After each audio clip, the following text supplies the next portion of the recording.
The hall reeked of blood and wet fur. Kayla stood chained at the center, her wrists raw, her dress torn at the shoulder. Around her, warriors laughed. Her brother's voice cut through the noise. "She's broken goods, but he'll take her anyway."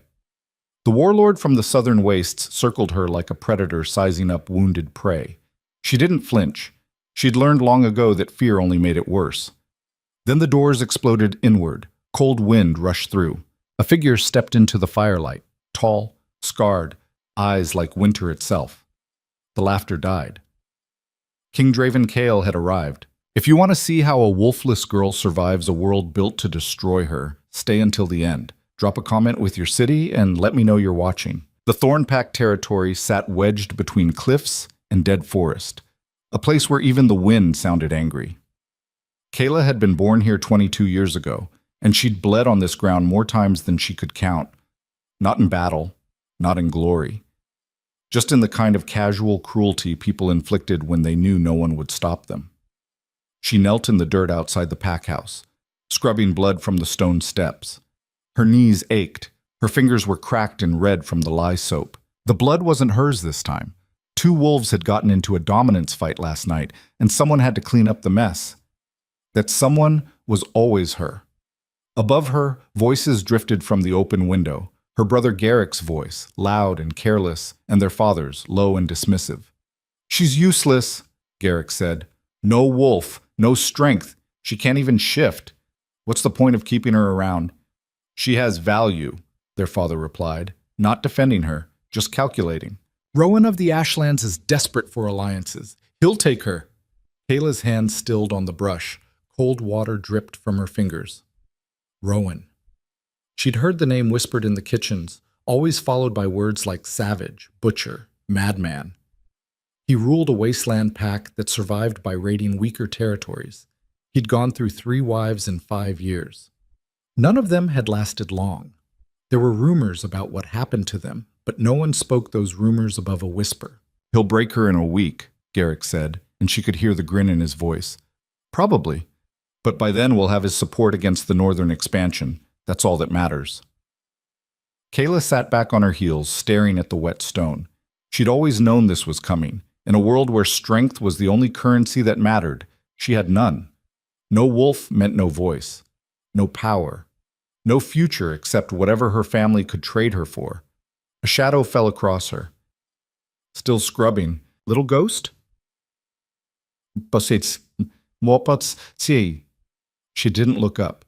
She recognized the voice, Dane, one of Garrick's friends, a brute who'd cornered her in the storeroom 6 months ago. She'd gotten away that time by smashing a jar of pickled beets over his head. He hadn't forgiven her for it. "I'm working," she said quietly. "You call that working?" He kicked the bucket. Water sloshed over the rim, soaking her dress. "Looks like you're just making a mess." She didn't respond. Responding only made it worse. He crouched beside her, close enough that she could smell the ale on his breath. "Heard you're getting sold off tomorrow. Rowan's gonna have fun with you." Her jaw tightened, but she kept scrubbing. "Maybe I should have a taste first," he said. "You know, before you're someone else's problem." Kayla's hand closed around the brush handle. It was wooden, heavy, worn smooth by years of use. She calculated the distance to his face, the angle she'd need.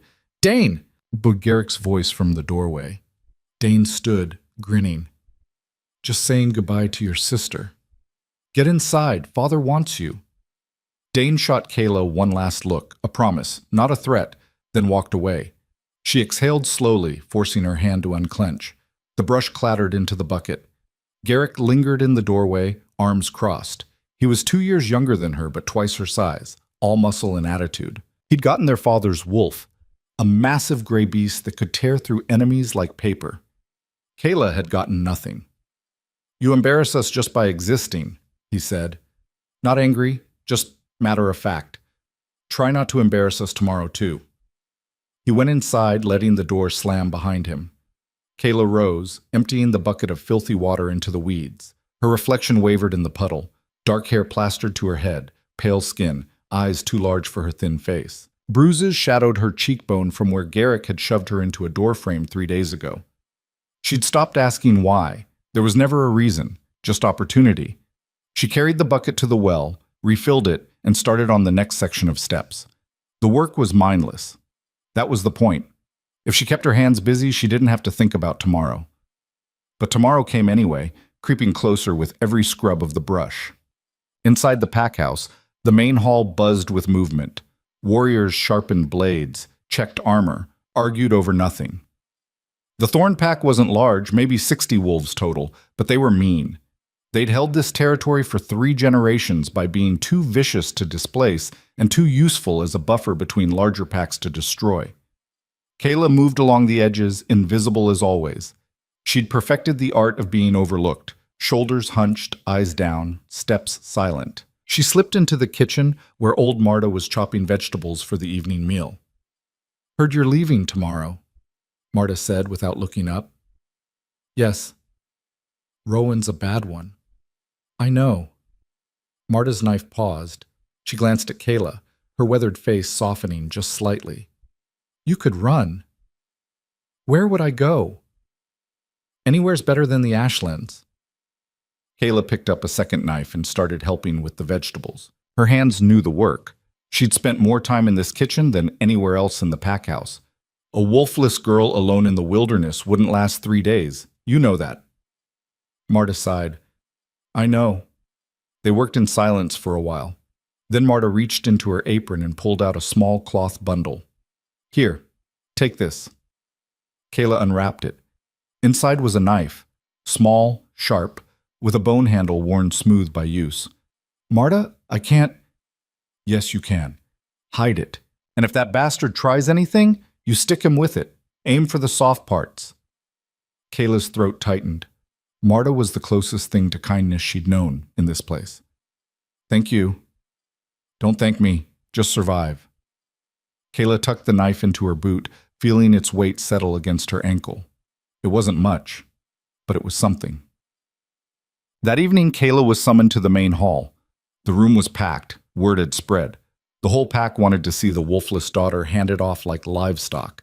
They sat at long tables, drinking and eating, the air thick with smoke and noise. Alpha Matthias Thorne stood at the head of the table, a man built like a battering ram, all shoulders and scarred knuckles. He was in his 50s now, going gray at the temples, but still strong enough to kill with his bare hands. He'd never looked at Kayla directly. Not once in 22 years. Garrick sat at his right hand, already drunk, grinning at nothing. "Kayla." She approached slowly, aware of every eye on her. "Sit." There was an empty chair at the far end of the table, as far from the Alpha as possible. She sat. Matthias raised his cup. "Tomorrow, my daughter joins the Ashlands Pack, a union that strengthens both our territories." Cheers erupted. Cups banged on wood. Kayla stared at her empty plate. "To Rowan!" someone shouted. "To the Ashlands!" Dane leaned across the table, grinning at her. "You nervous little ghost?" She didn't answer. "I would be. Rowan doesn't like weak things." "Then it's a good thing she won't be here much longer," Garrick said, laughing. "She's his problem now." More laughter. Kayla's hands curled into fists in her lap. She wanted to scream, wanted to flip the table, grab the nearest weapon, make them all hurt the way she hurt. But she didn't. She sat and smiled and nodded when spoken to, because that's what powerless people did. They survived. The meal dragged on for hours. Kayla picked at her food, stomach too tight to eat. Around her, the pack drank and boasted and told stories about battles she'd never fight, hunts she'd never join, a world she'd never belong to. Finally, Matthias stood. "Enough! Tomorrow's an early start. Everyone to bed." The hall emptied slowly, wolves stumbling out into the night. Kayla rose, heading for the stairs. "Kayla?" Her father's voice. She stopped. He walked over, stopping a few feet away. This close, she could see the gray in his beard, the lines around his eyes. He looked tired. "Tomorrow," he said, "you represent this pack. Do you understand?" "Yes. Rowan is difficult, but he's powerful. This alliance matters." "I understand." He studied her for a long moment. "Do you have anything to say?" She met his eyes. "Will you miss me?" The question seemed to catch him off guard. He blinked. Then his expression hardened. Get some sleep. He walked away. Kayla climbed the stairs alone. Her room was barely a room. A closet with a cot, a cracked mirror, and a single window that didn't close all the way. She sat on the edge of the bed and pulled off her boots, feeling the weight of Marta's knife against her ankle. Sleep wouldn't come. She lay in the dark, listening to the pack house settle around her. Footsteps in the hall, voices through the walls, the wind rattling the window. She thought about running. She'd thought about it 1,000 times. But the wilderness beyond the pack borders was full of rogues, predators, things worse than Garrick. A wolfless girl alone wouldn't last a day. So she lay there and waited, and tried not to think about what Rowan of the Ashlands would do when he realized what he'd bought. Sometime before dawn, she finally slept. The next morning came too fast. Kayla woke to someone pounding on her door. Get up! They're here early! She scrambled out of bed, heart racing. Early? Rowan wasn't supposed to arrive until midday. She dressed quickly in the only decent thing she owned, a plain gray dress that hung loose on her frame. Her hands shook as she braided her hair. When she looked in the mirror, she barely recognized herself. She looked like a ghost, a sacrifice. Downstairs, chaos. The hall was packed with warriors, all armed, all tense. Something was wrong. She could feel it in the air, a kind of electric fear. Garrett grabbed her arm as she reached the bottom of the stairs. Stay quiet. Don't move. Don't speak. What's happening? Just shut up. He shoved her toward the wall and turned away. Matthias stood near the door, fully armored, his face pale. He was talking to his beta, a grizzled wolf named Torin. Can't be sure it's him. It's him. The banners are black and silver. That's the Northern King. Kayla's stomach dropped. Northern King, Draven Kale. She'd heard the stories, everyone had. The Wolf King, who'd united a dozen fractured packs under his banner through a combination of strategy and overwhelming violence. He didn't negotiate, didn't compromise, didn't lose. Packs either bent the knee or burned. What does he want? Matthias hissed. What do you think he wants? He's been annexing territories for 2 years. We're next. We have an alliance with... We have nothing. Rowan's not here yet. We're alone. The lookout on the roof shouted again. They're at the gates! Matthias turned to the hall. Positions! Now! Warriors scrambled into formation, blades drawn, claws out. Kayla pressed herself against the wall, trying to disappear. The doors burst open. Cold wind howled through the hall, extinguishing half the torches. Snow swirled in, actual snow, in late spring, carried on an unnatural wind that smelled like ice and iron. And with it came soldiers. Not raiders, not warriors. Soldiers. They moved in perfect formation, armored in black steel, silent and lethal. Shields locked, spears ready. They filled the doorway like a wall of shadow and metal. And at the center of them, a man who made the room feel smaller just by existing. Draven Kale. Kayla's breath caught. He was tall, taller than any man she'd ever seen, easily 6.5 feet, with shoulders that strained against his armor. His hair was dark, streaked with silver at the temples, pulled back from a face that looked like it had been carved from stone and beaten with hammers. Scars traced his jaw, his throat, disappearing beneath his collar. His hands, resting on the pommel of a massive sword, were scarred too, the hands of someone who'd spent a lifetime fighting. But it was his eyes that stopped her, pale, cold, wolf's eyes in a human face. They swept the room like he was cataloging threats, calculating odds, deciding who would die first. Matthias stepped forward, forcing a smile that didn't reach his eyes. King Draven, this is unexpected. We weren't informed you'd be visiting our territory. If we'd known, we would have prepared a proper... I'm not here for ceremony. Draven's voice was low, rough, the kind of voice that didn't need to be raised to command absolute attention. I'm annexing this territory. You have 2 choices. Bend the knee or burn. Silence. Every wolf in the room went still. Matthias's smile faltered. Surely we can discuss... There's nothing to discuss. I'm not asking permission. I'm informing you of reality. Garrick stepped forward, hand on his blade. You think you can just walk in here and... Draven moved. Kayla didn't even see it happen. One moment Garrick was talking. The next he was on the ground, Draven's boot on his chest, a blade at his throat. The Wolf King hadn't drawn his sword. He'd simply moved, faster than any human should be able to move. And now Garrick was pinned, gasping, eyes wide with shock. I don't think, Draven said quietly, looking down at him. I know. And the next person who interrupts me loses their tongue. He lifted his boot. Garrick scrambled backward, face red. Draven turned back to Matthias. Well? The alpha of the Thorn Pack stood frozen. Kayla could see the calculation happening behind his eyes, weighing options, counting warriors, measuring chances. There were none.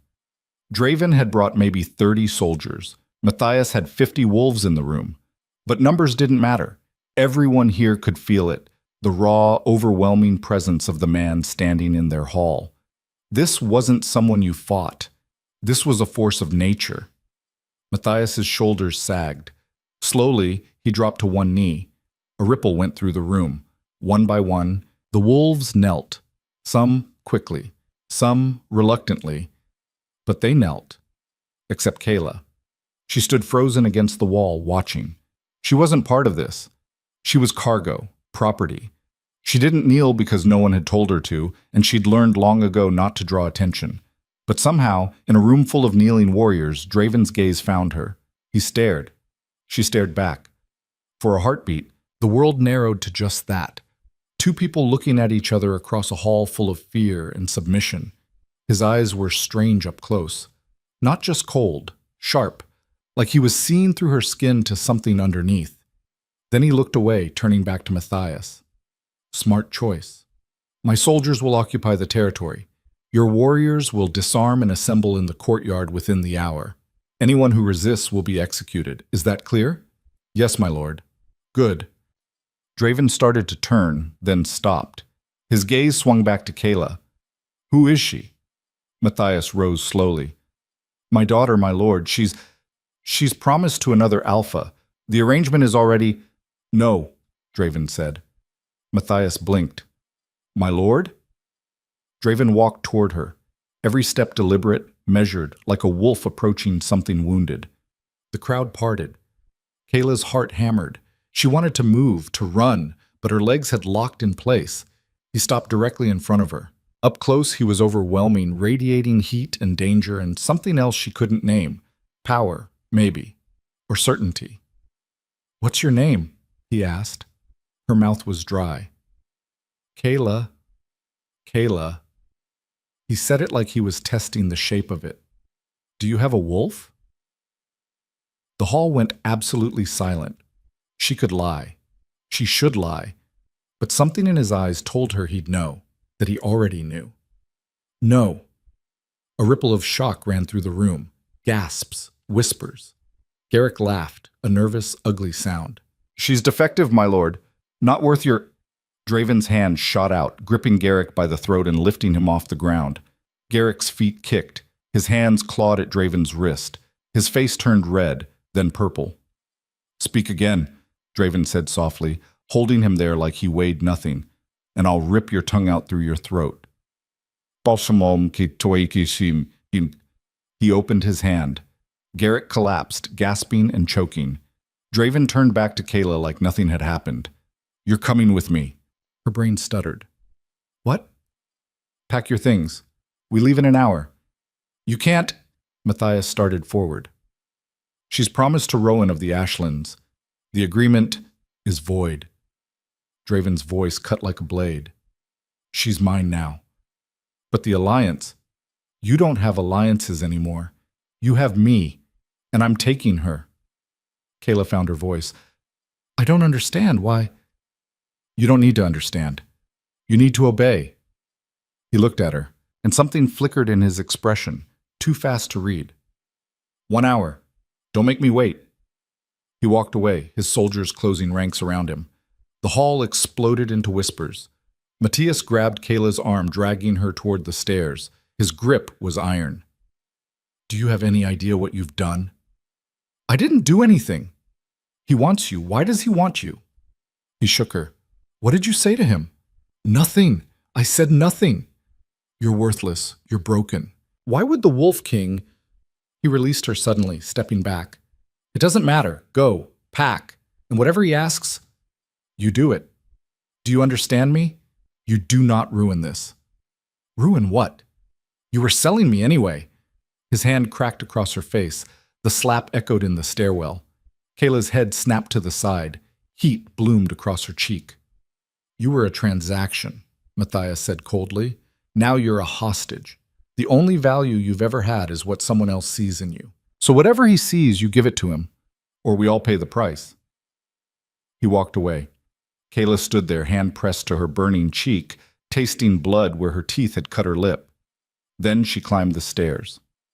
In her room, she moved mechanically. Her hands shook as she threw her few belongings into a canvas sack.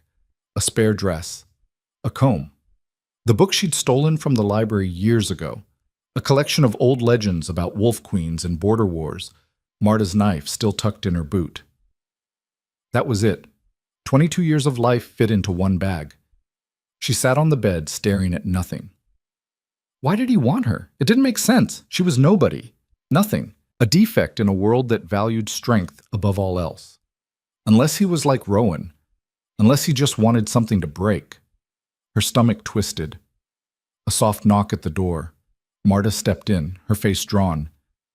I heard, the old woman said quietly.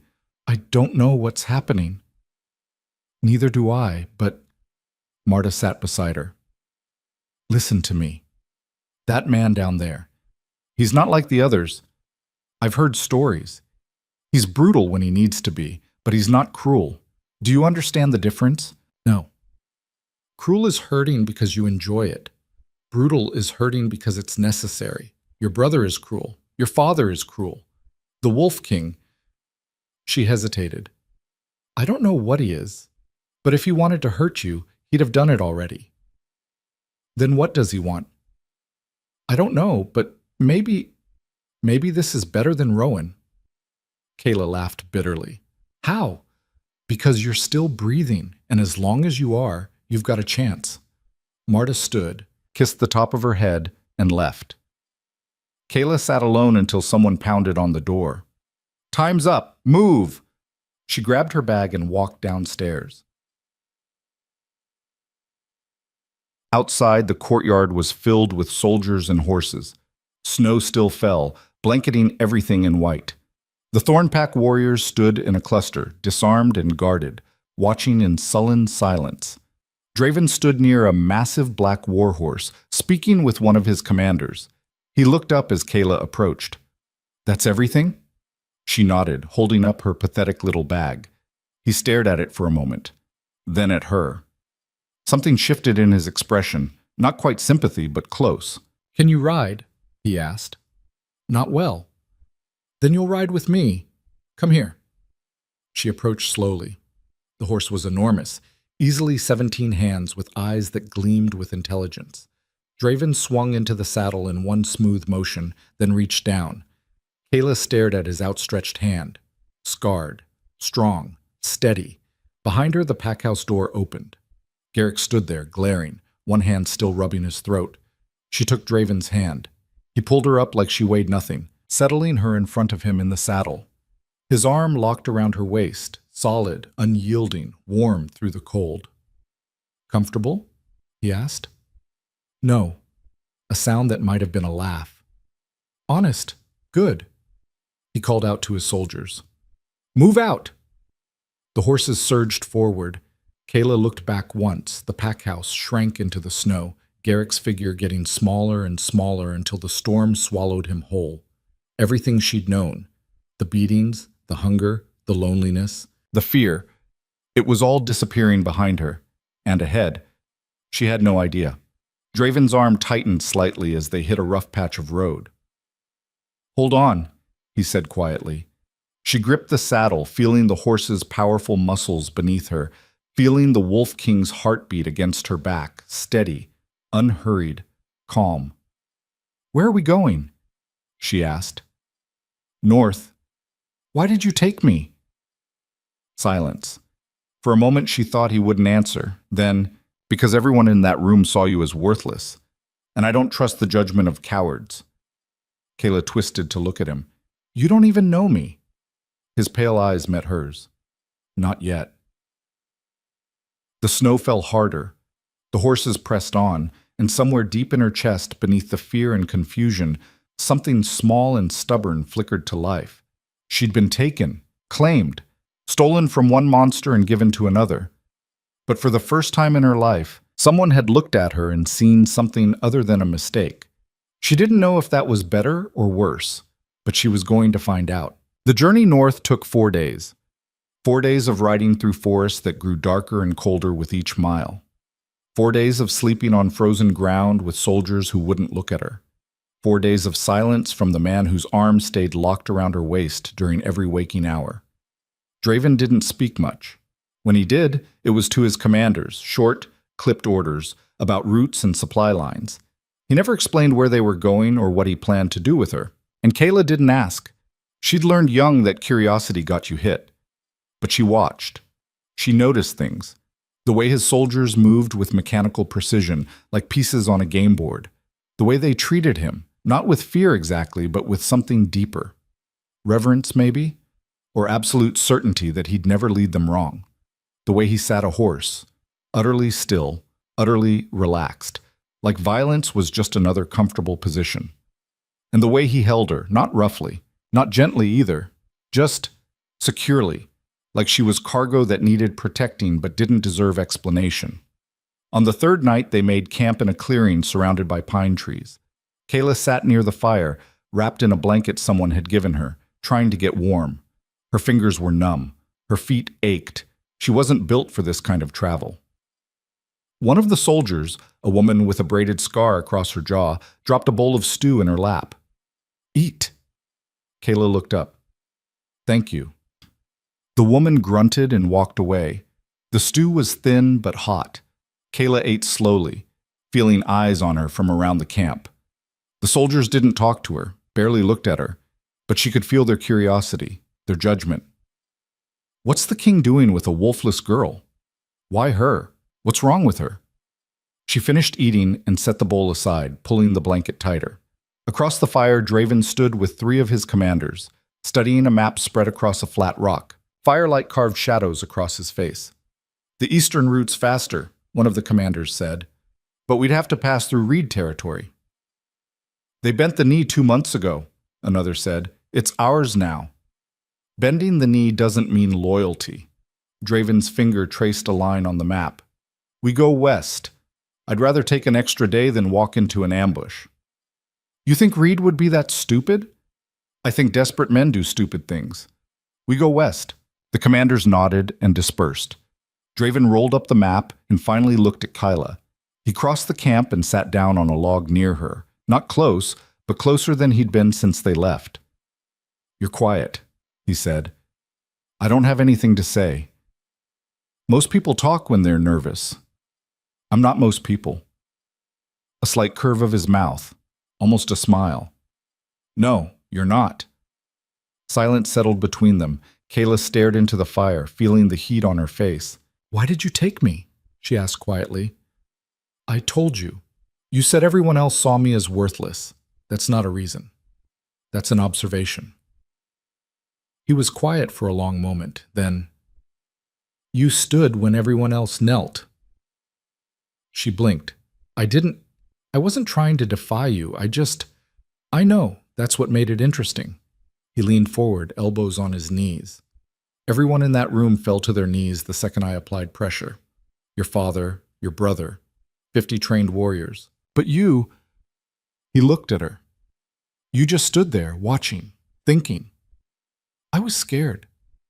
Fear doesn't mean weakness. It means you're smart enough to recognize danger. He paused.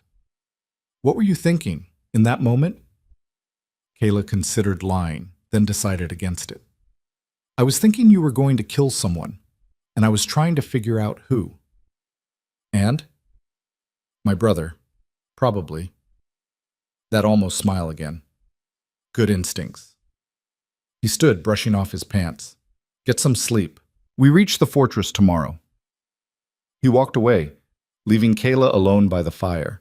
She lay down on the cold ground, pulling the blanket over her head. Around her, soldiers settled into sleep. Someone snored. Someone else muttered in their dreams. And Kayla stared into the dark, wondering what kind of fortress waited at the end of this road. They arrived at midday. Kayla had expected something grim. A military outpost, maybe, cold stone and iron bars. What she saw took her breath away. The fortress rose from the mountainside like it had grown there. Massive towers of black stone, walls 30 feet high, battlements bristling with guards. But it wasn't the size that struck her. It was the life. Smoke rose from dozens of chimneys. People moved through the courtyard, soldiers, yes, but also civilians. Children ran between buildings. A market sprawled near the main gate, colorful tents flapping in the wind. This wasn't just a fortress. It was a city. "Welcome to Shadowhold," Draven said from behind her. The gates opened. They rode through. Inside, the noise hit her like a wave. Blacksmiths hammering, merchants shouting, dogs barking. The smell of bread and smoke and livestock. People stopped what they were doing to watch the king pass, bowing their heads. But there was no fear in their faces, just respect. They dismounted in a central courtyard. Draven's horse was led away by a stable boy who couldn't have been more than 12. "Thank you, Finn," Draven said. The boy grinned. "Welcome back, my lord." A steward appeared, a thin man with gray hair and sharp eyes. "My lord, the council is waiting for your report." "They can wait another hour. Get her settled first." Draven gestured at Kayla. The steward's gaze flickered to her, taking in her threadbare dress, her dirty face, her obvious lack of anything resembling status. His expression didn't change, but Kayla saw the judgment. "Of course, my lord, where should I—" "The East Tower, 3rd level, the Blue Room."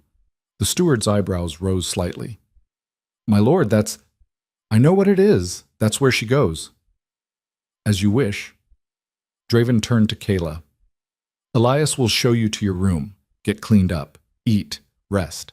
Someone will come for you later." He walked away before she could respond. The steward, Elias, looked at her with barely concealed distaste. "This way." She followed him through a maze of corridors. The fortress was enormous, all stone and tapestries and burning torches. They passed soldiers in armor, servants carrying linens, a group of children being herded by a stern-looking woman. They climbed 3 flights of stairs. Kayla's legs burned by the top. Elias stopped at a heavy wooden door and pushed it open. "The Blue Room." Kayla stepped inside and stopped. It was beautiful. Not opulent, not dripping with gold, but beautiful in a quiet, solid way. A large bed with thick blankets, a fireplace already burning, a window overlooking the mountains, a bathing room with an actual tub. Clean clothes laid out on the bed. "This can't be right," she said. "The king's orders." Elias's tone made it clear what he thought of those orders. "A maid will bring food within the hour. Don't wander. You're not a prisoner, but you're not a guest either." "Then what am I?" He looked at her coldly. "We're all trying to figure that out." He left, closing the door behind him. Kayla stood alone in the beautiful room, her canvas bag clutched in her hand, feeling more lost than she had in the thorn pack. At least there, she'd known what she was. Here, she was nothing, a question mark in a world that didn't like questions. She bathed first. The hot water felt like a miracle against her aching muscles. She scrubbed the dirt and travel from her skin until it was pink, washed her hair twice, then sat in the cooling water until her fingers pruned. When she got out, she found the clothes on the bed weren't servant's garb. They were nice. A soft wool dress in deep green, fitted but comfortable. Undergarments that actually fit. Stockings. Boots that didn't have holes. She dressed slowly, barely recognizing herself in the mirror. A knock at the door. "Come in." A girl entered, maybe 16, carrying a tray. She had red hair and freckles and eyes that went wide when she saw Kayla. "Oh, you're sorry, I'm—" She set the tray down quickly. "I'm Mira. I brought food." "Thank you." Mira hovered uncertainly. "Is there anything else you need?" "No, this is more than enough." The girl nodded but didn't leave. She twisted her hands together. Can I ask, are you really wolfless? Kayla went still. Who told you that? Everyone's talking about it. They're saying the king brought back a girl with no wolf. Some people think you're a spy. Others think you're... She trailed off. Think I'm what? Mira flushed. Cursed. Of course, because in a world ruled by wolves, what else could she be? I'm not cursed, Kayla said quietly. I'm just me. I think that's brave. What? Coming here, knowing everyone's going to stare, knowing they're going to talk. Mira smiled shyly. I'd be terrified. I am terrified. Oh. Mira's smile faded. I'm sorry. I didn't mean... It's fine. Kayla managed a small smile. Thank you for the food and for being kind. Mira brightened. I'll come back tomorrow if you want, to check on you. I'd like that. The girl left, practically bouncing. Kayla ate alone. The food was simple: bread, cheese, roasted meat, vegetables. But it was the best meal she'd had in years. She ate until her stomach ached, then sat by the window and watched the sun set over the mountains. What was she doing here? What did Draven want from her? And why did he put her in a room like this when he could have thrown her in a cell? She didn't have answers, just questions stacking on questions. A loud knock jolted her from her thoughts. The door opened before she could respond. A woman strode in, tall, muscular, with silver hair pulled into a severe bun. She wore armor and carried herself like someone who'd spent her life fighting. You're her, the woman said. Not a question. I'm Kayla. I'm Lyra, second commander of the King's Guard. She looked Kayla up and down. You're smaller than I expected. I get that a lot. The king wants you in the Great Hall, now. Kayla's stomach tightened. Why? He doesn't explain himself to me, and he certainly won't explain himself to you. Lyra jerked her head toward the door. Move! Kayla followed her out into the corridor. They walked quickly, Lyra's boots echoing on stone. Soldiers nodded to the commander as they passed. None of them looked at Kayla. Word of advice, Lyra said without slowing. Keep your mouth shut unless he asks you a direct question. Don't volunteer information. Don't try to be clever. I'm not trying to be anything. Good. Because half the court thinks you're a distraction. The other half thinks you're a threat. A threat? I don't even have a wolf. Lyra stopped and turned, looking at her with something that might have been pity. That's exactly why you're a threat. You're an unknown variable in a world that values certainty. The king doesn't make mistakes. So if he brought you here, there's a reason. And until we know what that reason is, you're dangerous. She started walking again. They descended stairs, crossed courtyards, entered a massive hall. Torches blazed in iron sconces. Long tables filled the space, and at the far end, on a raised platform, sat Draven in a heavy wooden chair that might as well have been a throne. Around him stood a dozen people, commanders, advisors, people who radiated authority. They all looked up when Kayla entered. The room went silent. Lyra guided her forward, stopping 10 feet from the platform. Draven leaned back in his chair, studying her. How's the room? It's nice. Good. He gestured to the people around him. These are my senior advisors. You'll be seeing a lot of them. An older man with a gray beard stepped forward. My lord, with respect, this is highly irregular. We're in the middle of expansion planning. Having a civilian... She stays, Draven said flatly. But she stays.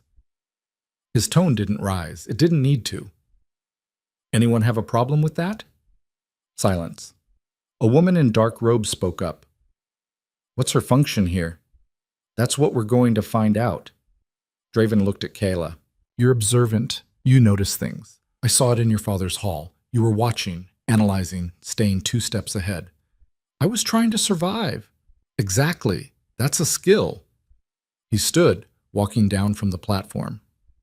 Most of these people were born into power. They've never had to think about survival. You have. That makes you valuable. The bearded man scoffed. My lord, she's a girl with no training, no wolf, no preconceptions. Draven cut him off. No loyalty to old systems. No ego to protect. He stopped in front of Kayla. You see things they don't because you've lived in the margins, and I need that perspective. Kayla's heart pounded. I don't understand what you want from me. I want you to watch, to listen, to tell me what you see. He turned to address the room. Starting now. We have a situation. A map appeared, spread across the main table. Draven gestured for everyone to gather. Kayla stayed where she was until Lyra grabbed her arm and pulled her forward. The Western Territories have been quiet, Draven said, pointing at the map. Too quiet. 3 packs bent the knee in the last month. No resistance, no conditions, just immediate surrender. Perhaps they recognize the inevitable, someone said. Perhaps. Or perhaps they're planning something. Draven's finger traced a line. These 3 packs all border each other. They share resources, trade routes, family ties. If they're coordinating, a coordinated rebellion, the woman in robes finished.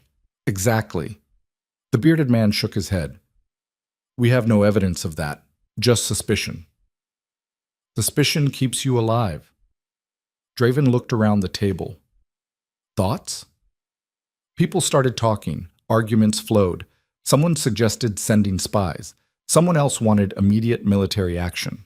A third voice called for diplomacy. Kayla stood at the edge of the table, trying to follow. The conversation moved fast, people interrupting each other, throwing out strategies like weapons. Then Draven's eyes found her. Kayla, what do you think? Every head turned. She froze. I don't know anything about military strategy. I didn't ask for strategy. I asked what you think. Her mouth went dry. This was a test. It had to be, and she was going to fail it spectacularly. But then she looked at the map, really looked. The timing, she said slowly. What about it? You said they surrendered within a month of each other. That seems coordinated. But if they were planning a rebellion, why surrender at all? Why not just refuse and band together from the start? Draven's expression didn't change. Good question. What's your answer? I don't know. Unless... She leaned closer to the map. Unless surrendering gets them something they need. Information, maybe. Or access. The woman in robes straightened. She's right.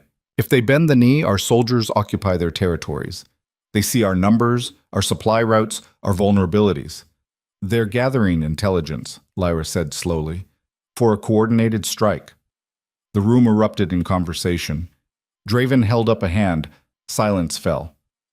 Send word to our garrison commanders in those territories. Lockdown protocols. No local wolves in sensitive areas. Triple the guard rotations. He looked at Kayla. Good catch. She didn't know what to say, so she just nodded. The meeting continued for another hour. Kayla stayed quiet, watching the way decisions were made, the way power flowed through the room. It reminded her of the Thorn Pack, alpha dominance, loyalty through strength. But there was something different here. People challenged Draven, argued with him, and he listened.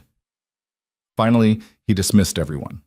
People filed out, giving Kayla wide berth as they passed. The bearded man shot her a look that could have curdled milk. Soon, only Draven and Lyra remained. That went better than expected, Lyra said.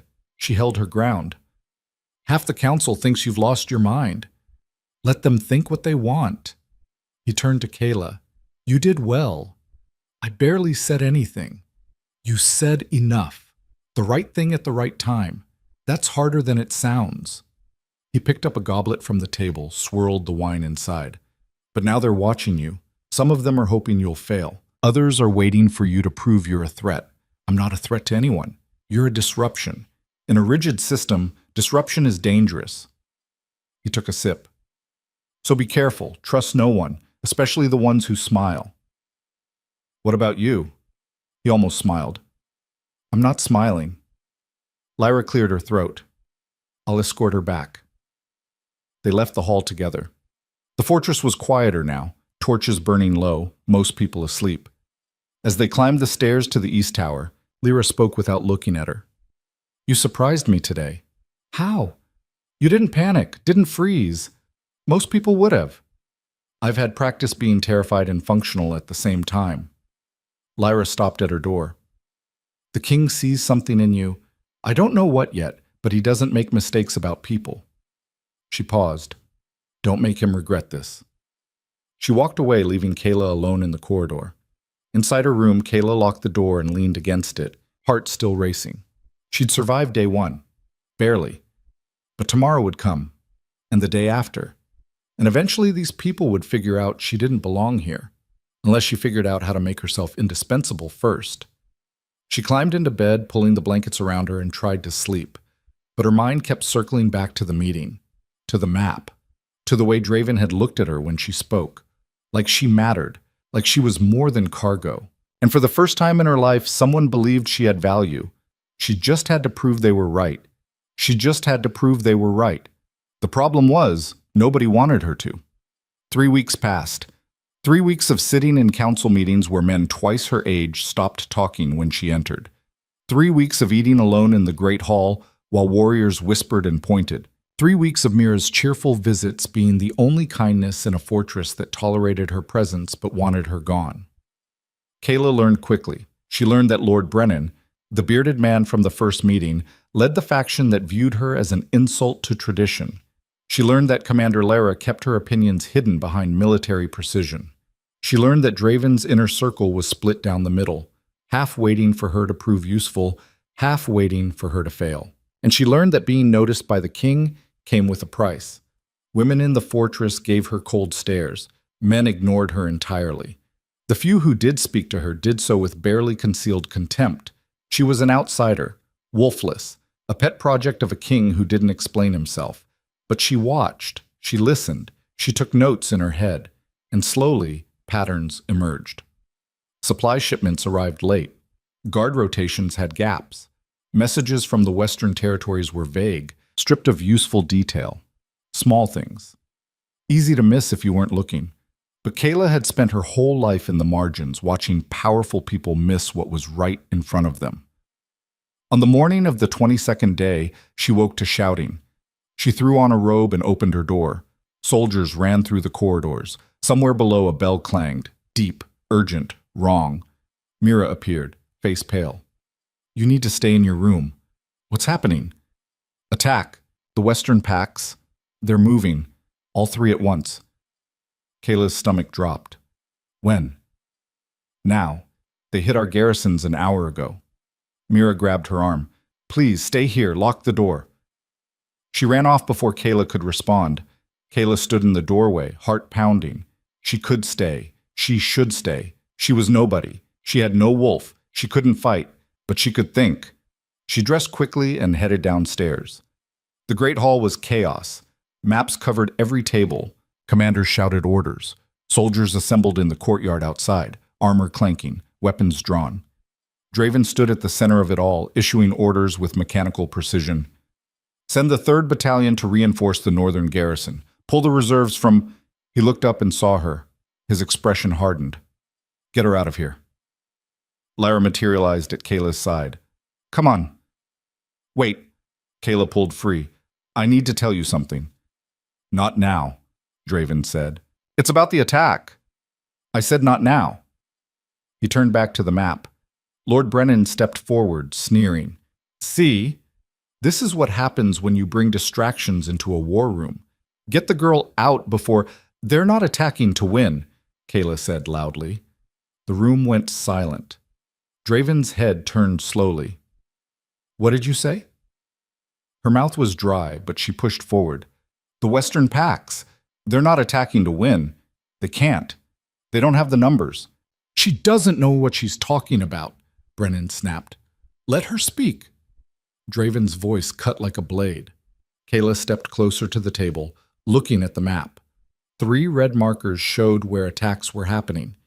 You said they coordinated. 3 packs, hitting 3 garrisons simultaneously. But look at the targets. What about them? They're small, isolated, strategic, but not critical. She pointed. If they wanted to cripple you, they'd hit supply lines, command posts. They'd go for the fortress itself. Maybe they're testing our defenses, someone said. Or maybe they're pulling your attention west. She looked up at Draven. What's east of here? His eyes narrowed, then widened slightly. He spun to face his commanders. Where's the Eastern Patrol? A young officer shuffled through papers. They reported in this morning, all quiet. Get them on the horn, now. The officer ran. Brennan stepped forward. You're making tactical decisions based on speculation from a girl who… Shut up, Brennan. Draven didn't look at him. He was staring at Kayla. What are you thinking? The surrenders were too easy. The attacks are too weak. It feels like… She struggled for the word. Misdirection. Make you look west while something else happens east. The officer came running back, face white. My lord, we can't reach the Eastern Patrol. No response on any channel. The room went cold. Draven's jaw clenched. How many men? 30. Plus the supply convoy they were escorting. Supplies from where? The armory, weapons, armor, enough to equip 200 soldiers. Someone swore. Draven looked at Lyra. Take 4 units, East Road, fast march, find that convoy. And if it's a trap, then spring it carefully. Lyra saluted and ran. Draven turned to the rest of the room. Brennan, you're with me. We're going west to end this distraction. The rest of you, fortify the fortress. No one in or out without clearance. People scattered. Kayla stood frozen as the room emptied. Draven stopped in front of her. You could be wrong. I know. If you're wrong, I just divided my forces for nothing. I know that too. He studied her for a long moment, then quietly. Stay inside. Don't leave your room. Don't trust anyone. Why would someone here? Because if the Eastern Patrol was ambushed, someone told them when and where to strike. His eyes were hard. We have a traitor. He left. Kayla stood alone in the empty hall, the weight of what she'd just done settling on her shoulders. If she was wrong, she'd just undermined Draven in front of his entire command structure. If she was right, things were about to get much worse. She went back to her room, but she couldn't stay still. She paced, mind racing. A traitor. Someone inside the fortress feeding information to the Western packs. Someone who knew patrol schedules, supply routes, defenses. Someone close to Draven. A knock at the door made her jump. She opened it to find Elias, the steward. His face was neutral, professional. The king asked me to ensure you have everything you need. I'm fine. Very well. I'll have food sent up. He turned to leave. Elias. He paused. How long have you served the king? 15 years. That's a long time. Yes. His tone was careful. Is there a point to this? You must know a lot about how things work here. Who's loyal? Who's not? His expression hardened. If you're implying, I'm not implying anything. I'm just trying to understand. He studied her for a long moment. You should be careful, girl. Asking questions like that can get you hurt. Is that a threat? It's advice from someone who's seen what happens to people who stick their nose where it doesn't belong. He walked away. Kayla closed the door, heart pounding. She sat on the bed and tried to think. Who benefited from this attack? Who had access to the information needed to plan it? Who? Footsteps in the corridor. Multiple sets, moving fast. She went to the door and cracked it open. 4 soldiers she didn't recognize were heading toward the stairs. They wore fortress colors. But something felt wrong. The way they moved. Too tense, too focused. One of them glanced back. His eyes met hers. Recognition flashed across his face. Then something else. Calculation. He said something to the others. They stopped. Kayla slammed the door and locked it. Her heart hammered. She looked around the room. No other exits. No weapons except Marta's knife. Still tucked in her boot, where she'd kept it every day since leaving the Thorn Pack. She grabbed it and backed toward the window. Someone tried the door handle. Open up. She didn't recognize the voice. I said, open the door. Go away. A pause. Then, we just want to talk. Then talk through the door. It's about the king. We have information you need to hear. Kayla's mind raced. If they were legitimate, they wouldn't be breaking protocol by approaching her directly. If they weren't, the door shuddered. Someone was kicking it. She ran to the window and looked down. 3 stories. Cobblestones below. She'd break both legs if she jumped. The door splintered. Kayla grabbed a chair and wedged it under the handle. It wouldn't hold long. She looked around desperately. The bathing room. She ran inside and bolted that door too. "This is stupid, girl! We're not going to hurt you!" Another kick. Wood cracked. Kayla climbed into the empty bathtub and pressed herself into the corner, knife clutched in shaking hands. "We just need you to come with us." "Why?" she shouted back. "Because you're valuable, and there are people who will pay a lot to get you back." Her blood ran cold. Back. Back where? The Thorn Pack. "Garrick sent you," she said. Laughter. "Smart girl. Your brother's offering a nice reward, says you belong to someone else. Some warlord down south who's real upset his bride got stolen." Motriyasam. Rowan. The outer door gave way with a crash. Footsteps in her room. "She's in the bathing room!" Kayla gripped the knife tighter. 4 men. Trained soldiers. And her, with a kitchen knife and no combat training. The bathing room door shook. She had seconds. Think. Think like you're back in the Thorn Pack. Cornered. Outnumbered. What's your advantage? They want you alive. The door burst open. The first man through was massive, scarred, grinning. "There you are." Kayla threw the knife. It was a terrible throw. No technique, no aim, just desperation. But it connected, sinking into his shoulder.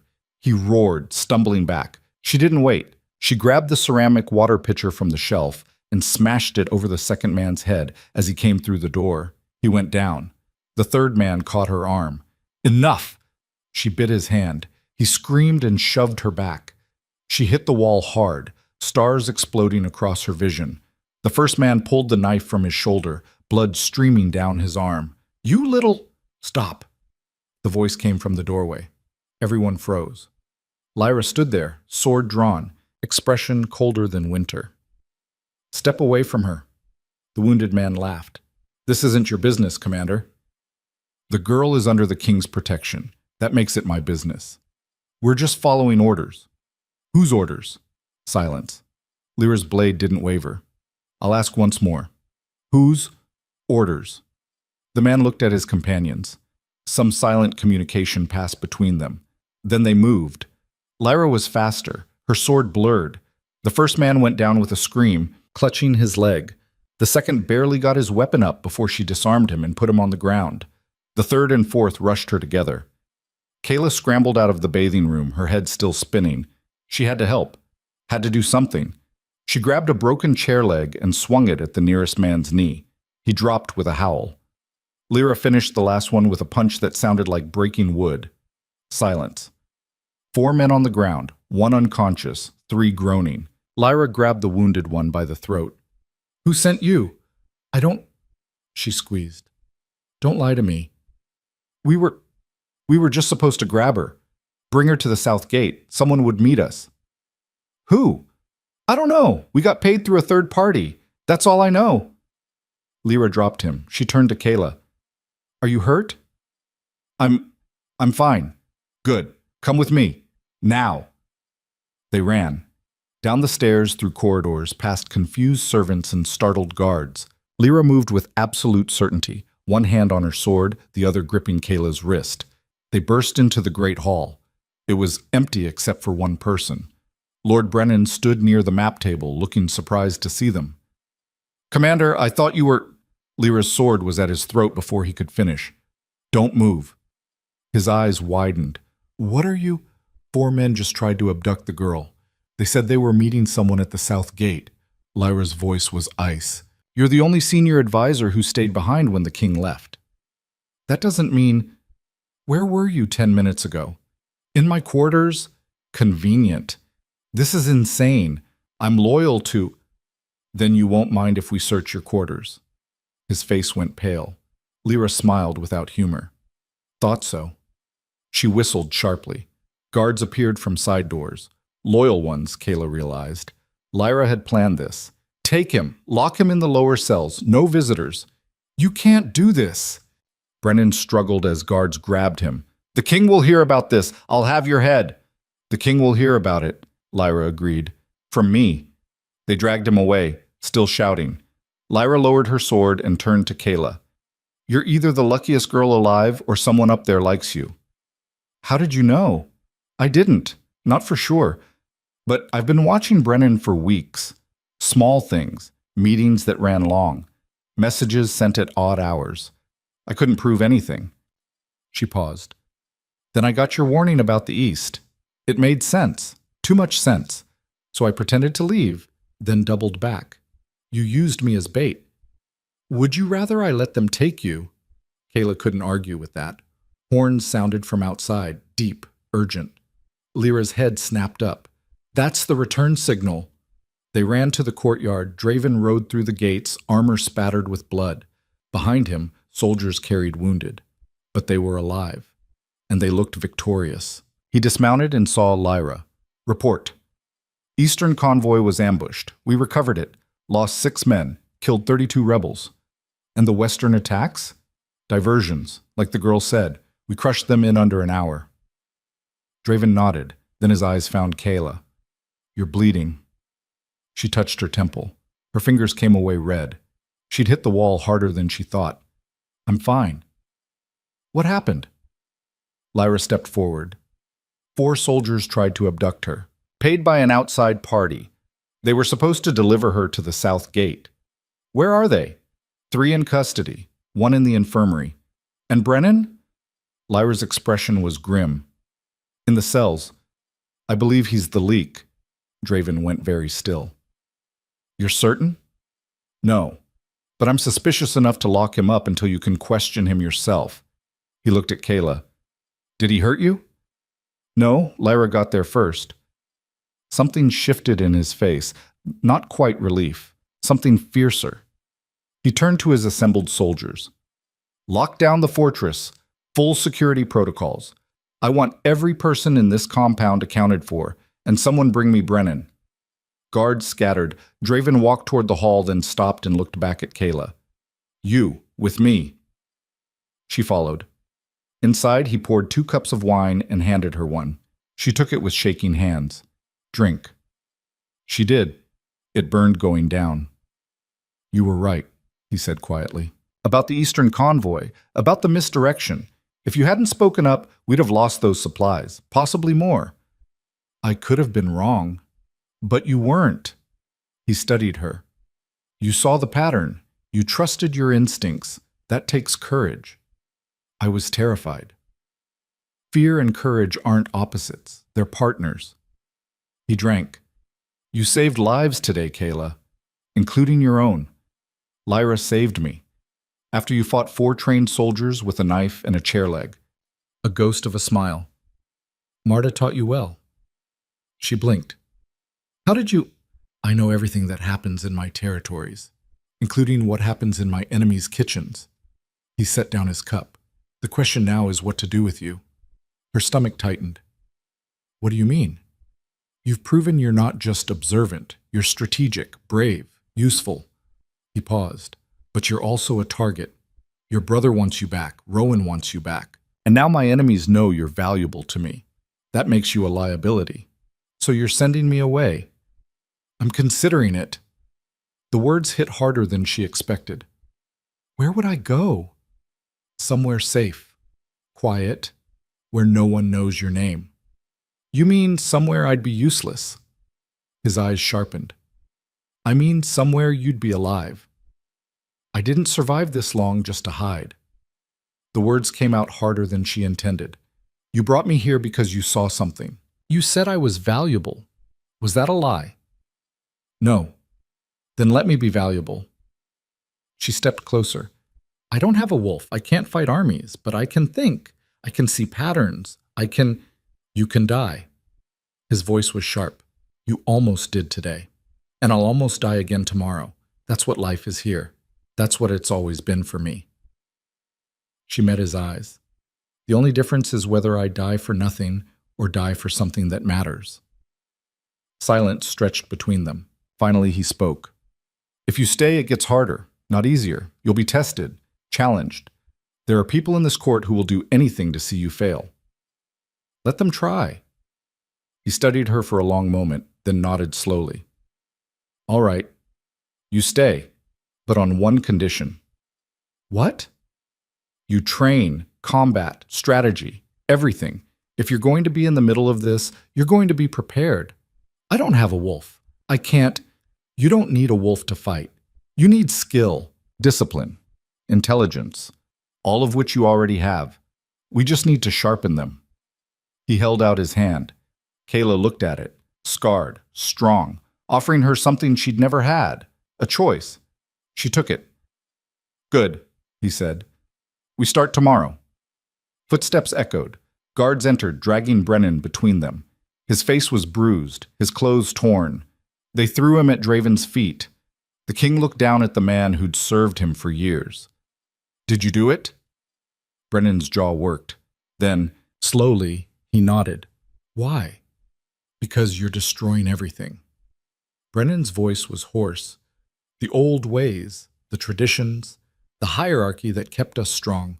And for what? So you can build some fantasy where wolfless girls sit in council meetings? He spat blood. You've gone soft, Draven, and soft kings don't last. Draven crouched, bringing himself eye level with the traitor. I'm not soft. I'm evolving. There's a difference. You'll die for this. They all will. Brennan laughed bitterly. You think this was just the Western Pax? This is bigger than you know. Bigger than... Draven's hand shot out, gripping Brennan's jaw. Who else? Brennan smiled through broken teeth. Tell me who else is involved, and I'll make it quick. Go to hell. Draven stood. His expression was carved stone. Lock him in the deepest cell. No food, no water, no light. When he's ready to talk, we'll listen. They dragged Brennan away, still laughing. Kayla's hands shook. He said it was bigger. What did he mean? I don't know, but we're going to find out. Draven looked at her, and his expression softened just slightly. Get some rest, real rest. Tomorrow starts a different kind of war. She nodded and turned to leave. Kayla, she stopped. You did well today, better than most soldiers I've known. I stabbed a man and hit another with a pitcher. Exactly. He almost smiled. Sometimes the best strategy is the one nobody expects. She left him there, surrounded by maps and blood and the weight of command. Back in her room, now with guards posted outside, she collapsed on the bed. Her whole body ached, her head throbbed, her hands wouldn't stop shaking. But underneath the fear and exhaustion, something else burned. Purpose. For the first time in her life, she wasn't just surviving, she was fighting. And tomorrow she'd learn to fight better. And tomorrow she'd learn to fight better. Tomorrow came with bruises. Lyra woke her before dawn, throwing open the curtains with zero sympathy. Up, training yard, 5 minutes. Kayla groaned. Every muscle in her body screamed from yesterday's fight. Can I have one day to... No. The people who want you dead aren't taking days off either. She had a point.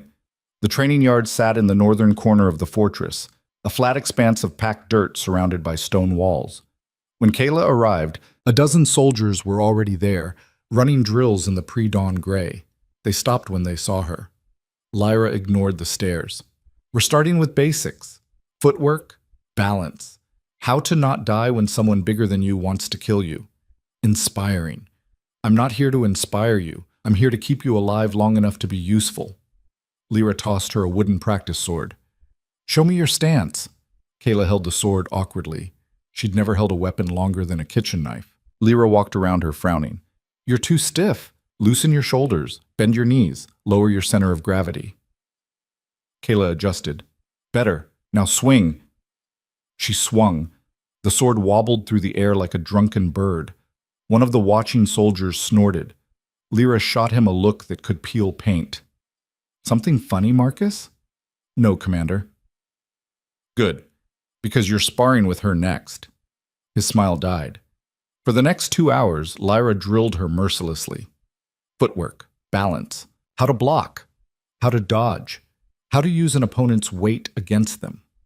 Kayla fell 6 times, got hit 8, By the end, she was covered in dirt and sweat, and her hands were blistered. "Enough," Lyra finally said. "You're done for today." Kayla collapsed on a bench, gasping. Lyra sat beside her, barely winded. "You're terrible." "Thanks. But you're not hopeless. You learn fast, and you don't quit." She handed Kayla a water skin. "That counts for more than talent." "Really?"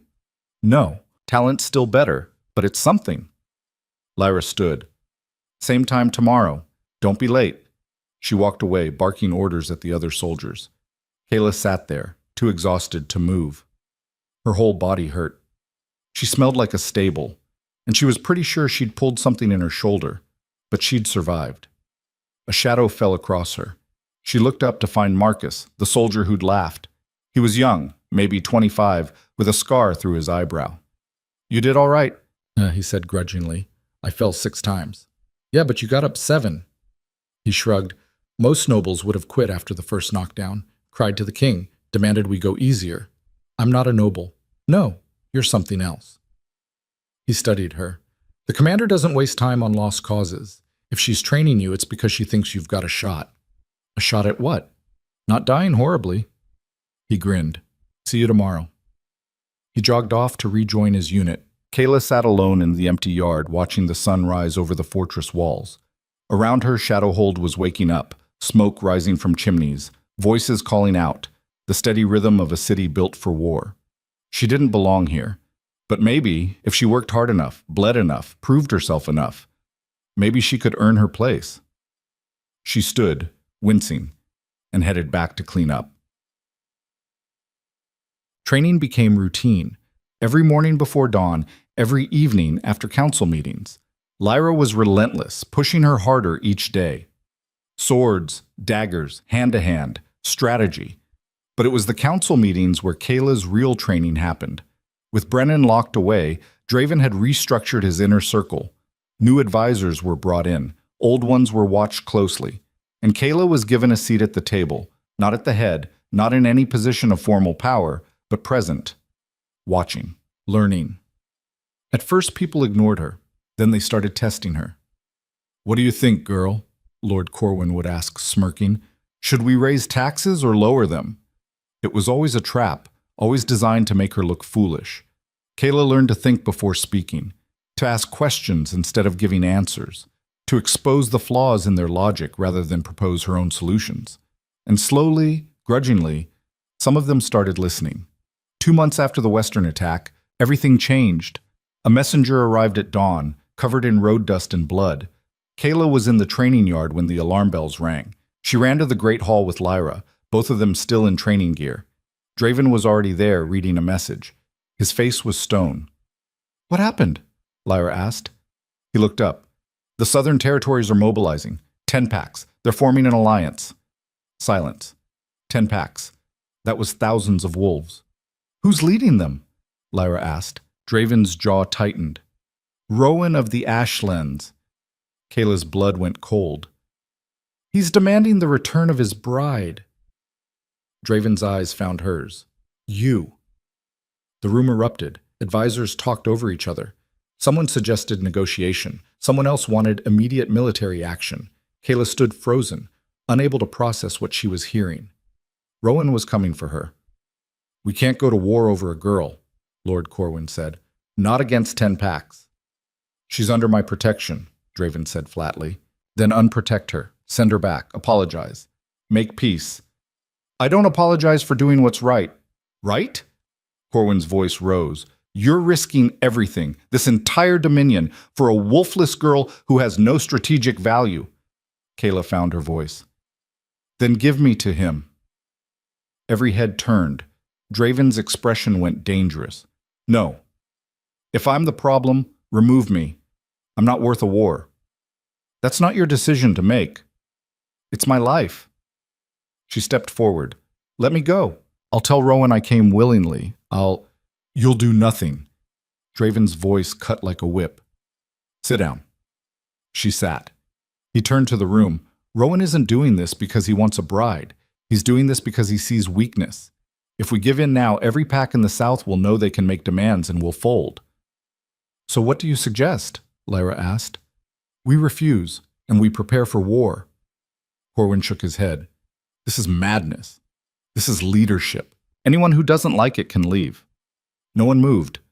The meeting continued for hours. Plans were made, resources allocated, messages sent to allied territories.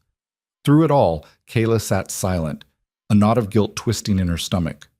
This was her fault. All of it. When the meeting finally ended, she tried to slip away. Kayla, stay.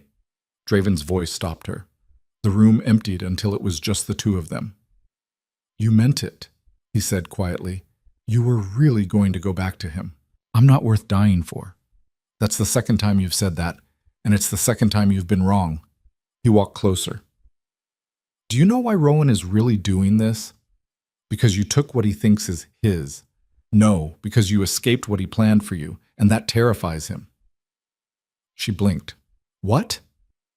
Men like Rowan need to control everything. When something slips through their fingers, they panic. They overreact. They make themselves look weak by chasing it.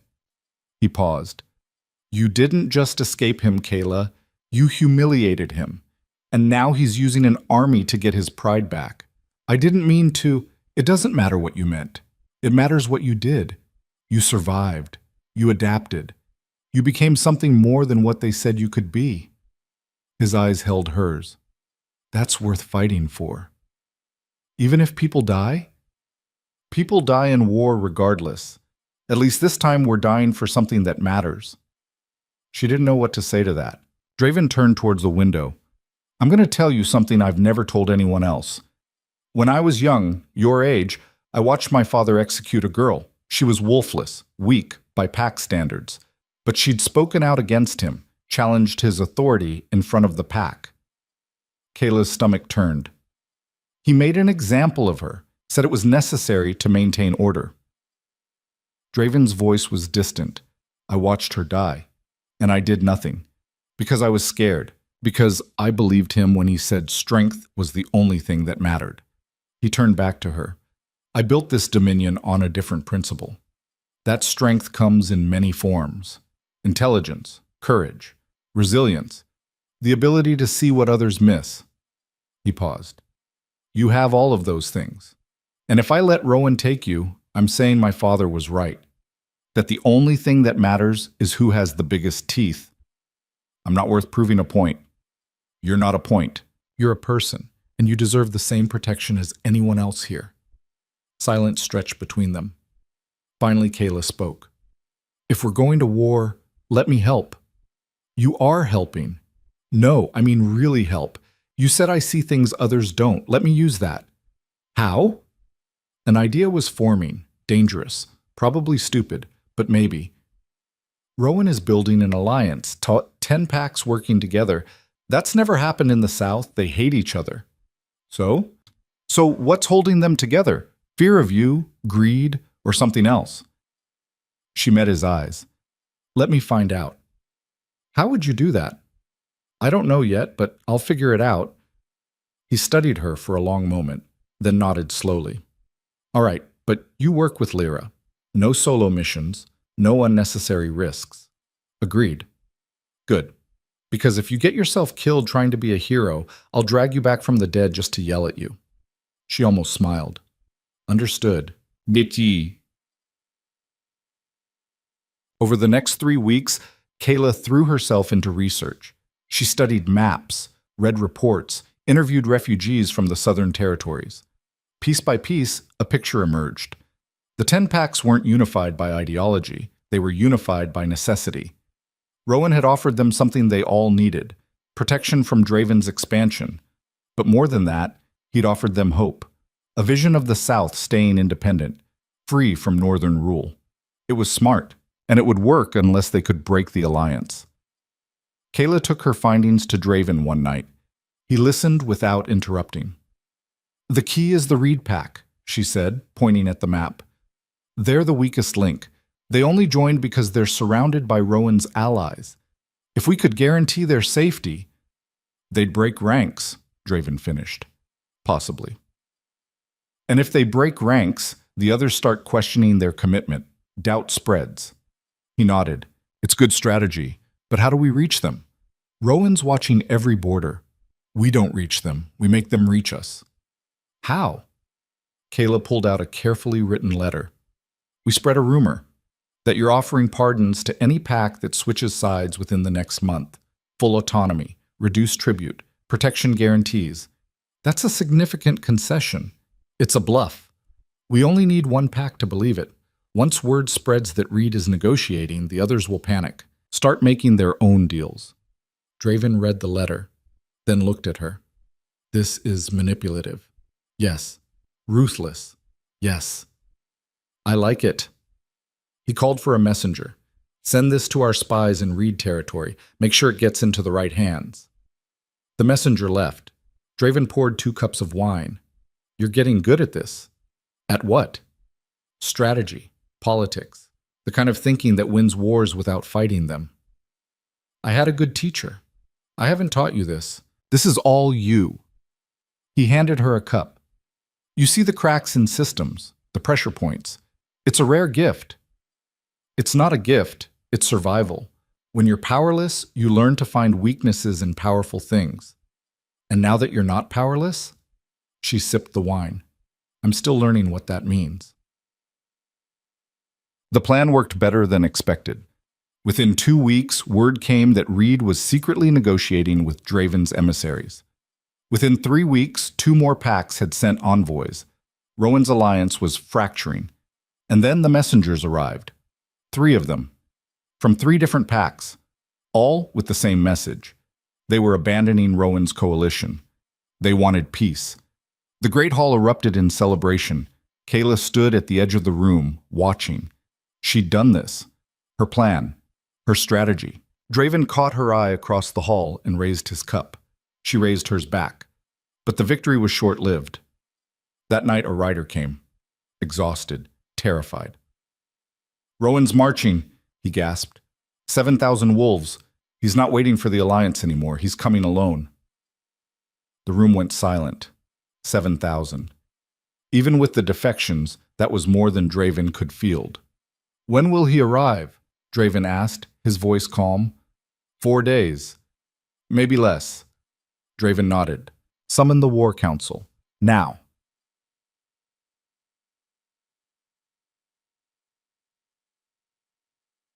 The council met through the night. Arguments flew. Some wanted to retreat to the fortress and wait for siege. Others wanted to meet Rowan in open battle. Kayla sat quiet, listening, thinking. Finally she spoke. What if we don't fight him at all? Everyone looked at her. Explain, Draven said. Rowan's coming with 7,000 wolves. That's his entire military force. Every able-bodied fighter in the Ashlands. She stood, pointing at the map. Which means his territory is undefended. Lyra's eyes widened. You want to attack his home while he's marching here? Not attack. Occupy. Take the Ashlands without firing a shot. When Rowan arrives and finds out his home is gone, what does he do? Keep marching or turn back? He'd turn back, Corwin said slowly. He'd have to. His people are there. His resources. And while he's turning back, we hit him from behind. Catch him between our forces and his own territory. Kayla looked at Draven.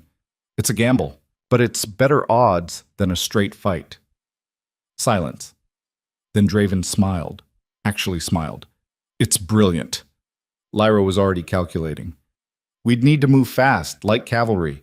Hit the Ashlands before he gets word. I'll lead it personally, Draven said. No.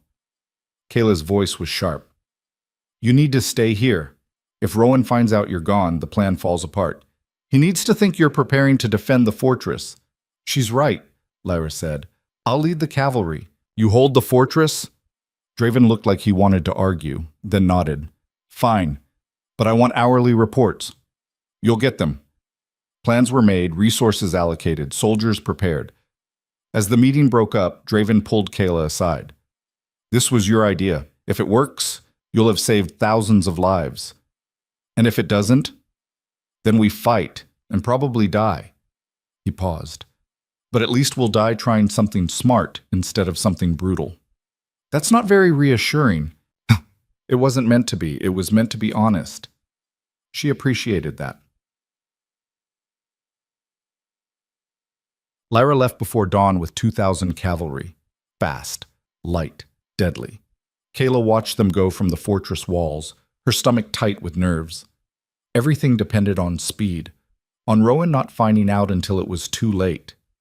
The waiting was torture. Draven paced the great hall like a caged wolf. Scouts came and went. Messages arrived hourly.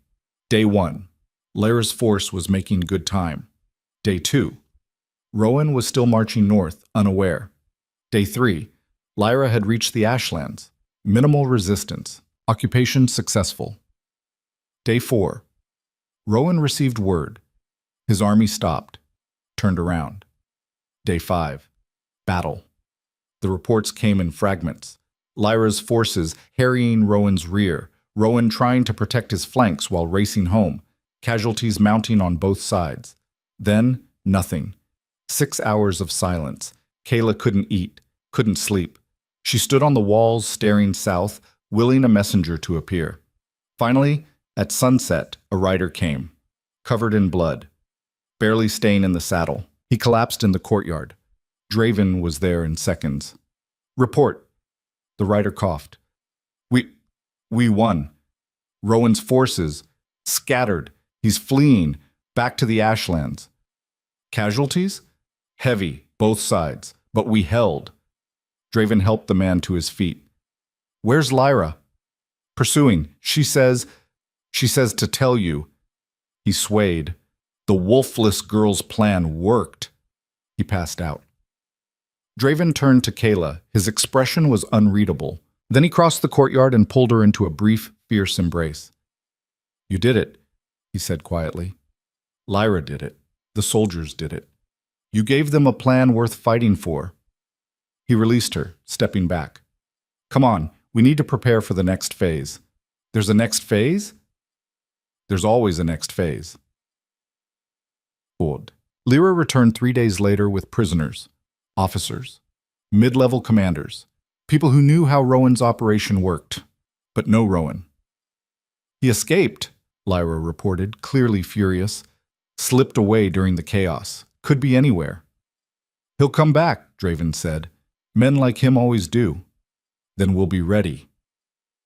That night, Draven called a full assembly. Every soldier, every advisor, every servant and civilian in the fortress. Thousands gathered in the main courtyard. Draven stood on a raised platform, Kayla beside him. 3 weeks ago, he began, his voice carrying, we faced an army 7 times our size. Everyone said we couldn't win, that we should surrender, that one life wasn't worth the cost. He paused. But we didn't surrender. We fought, not with brute force, with strategy, intelligence, the kind of thinking that comes from seeing the world differently. He gestured to Kayla. This woman, wolfless, powerless by your old standards, gave us the plan that won this war. She saw what seasoned commanders missed. She risked everything to save people who'd spent months doubting her. The crowd was silent, listening.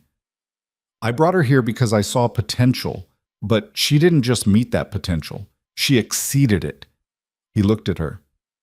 Kayla Thorne is no longer just under my protection. She is my advisor, my strategist, and anyone who questions her place here answers to me. He raised his voice. In this dominion, strength comes in many forms, and we honor all of them. The crowd erupted. Not everyone cheered. Kayla could see resistance in some faces, doubt in others, but enough people cheered to drown out the silence. Draven turned to her, speaking quietly beneath the noise. Still think you're not worth fighting for? She couldn't speak. Her throat was too tight. He smiled, rare, genuine, and addressed the crowd again. Tomorrow, we rebuild. We fortify. We prepare for whatever comes next. But tonight, we celebrate. The fortress erupted in celebration. Kayla stood on the platform watching thousands of people drink and dance and sing. She'd gone from cargo to commodity to this. Someone who mattered. Mira appeared, grinning, pulling her down into the crowd. You have to dance. I don't know how. Neither do I. That's the point. They danced badly, laughed, drank wine that tasted like victory, and for the first time in her life, Kayla felt something she'd never felt before. She felt like she belonged. Later, much later, when the celebration had died down and most people had stumbled off to bed, Kayla found herself on the fortress walls again. Draven appeared beside her, 2 cups in hand.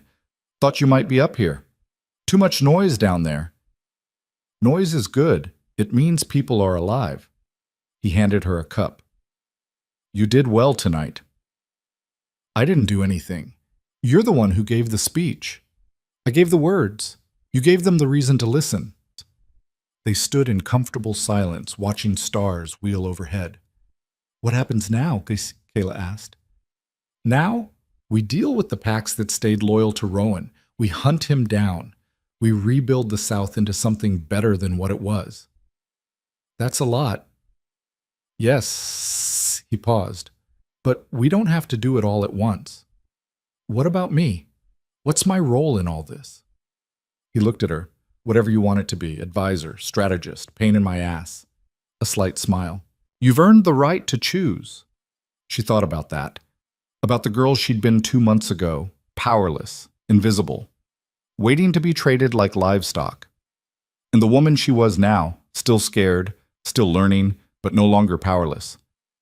"I want to help," she said finally. "However I can. For as long as you'll let me." "Then you will. Simple, certain, no conditions."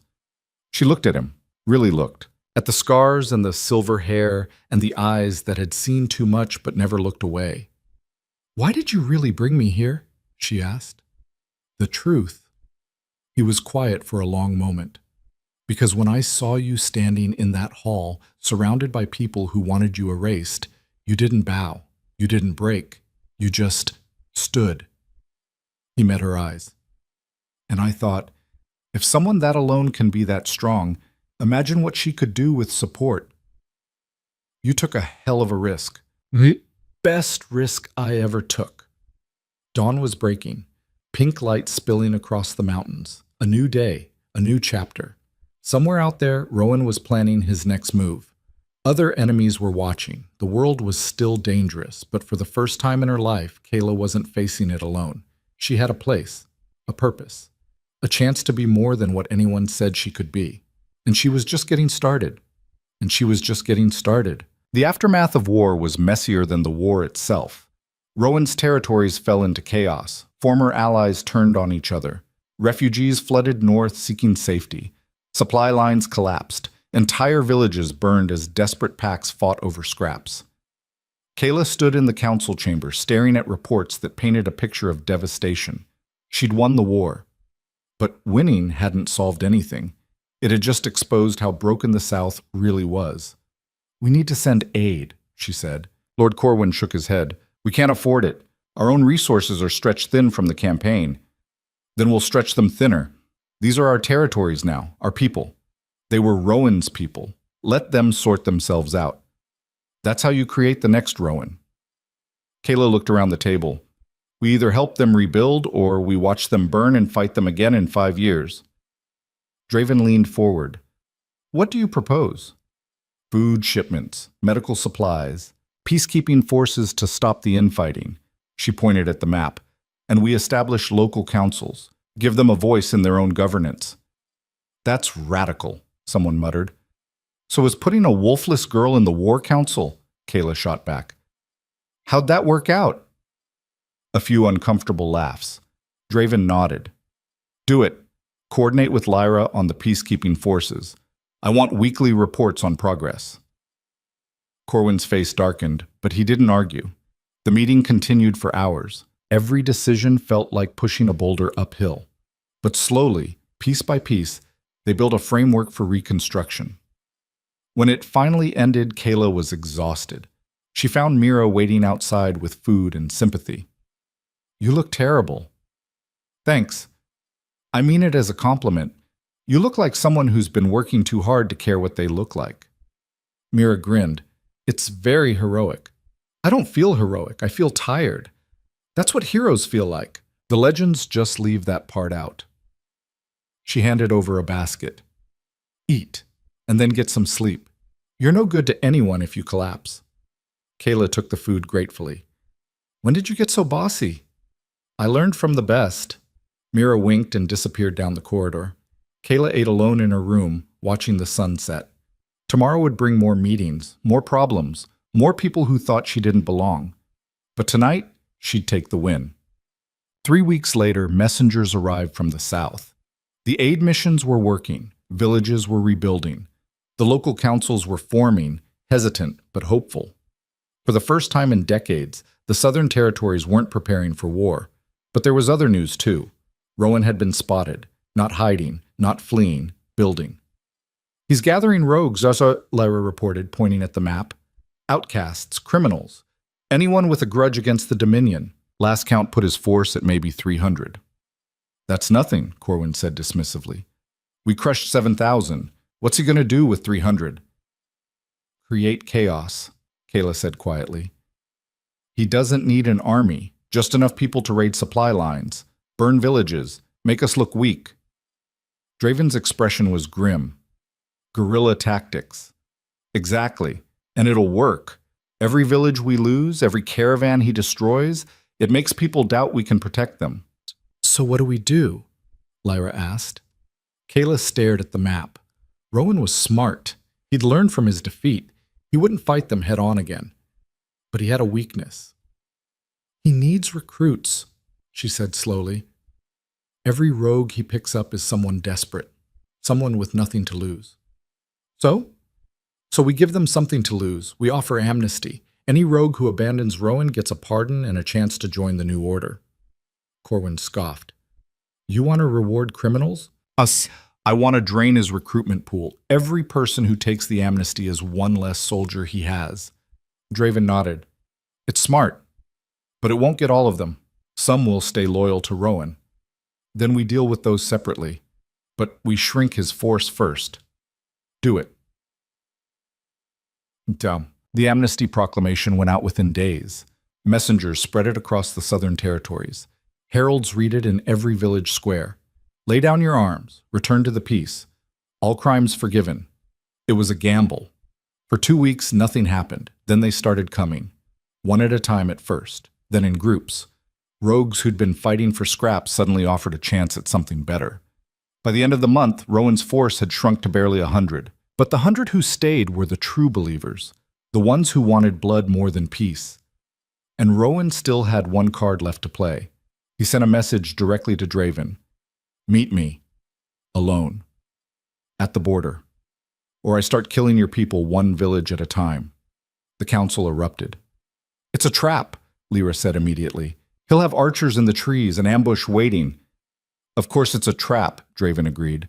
But if I don't go, he starts burning villages, and everything we've built collapses. Then I'll go, Lyra said. No, he asked for me specifically. He wants to prove he's not afraid.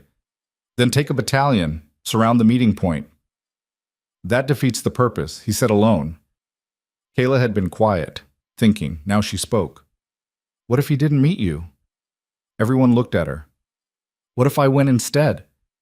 The room exploded in protest. Absolutely not, Draven said flatly.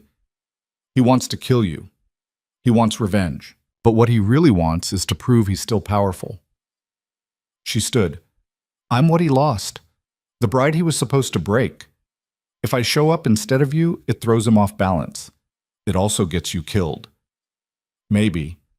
Or maybe I can talk him down. Rowan doesn't negotiate. He did once.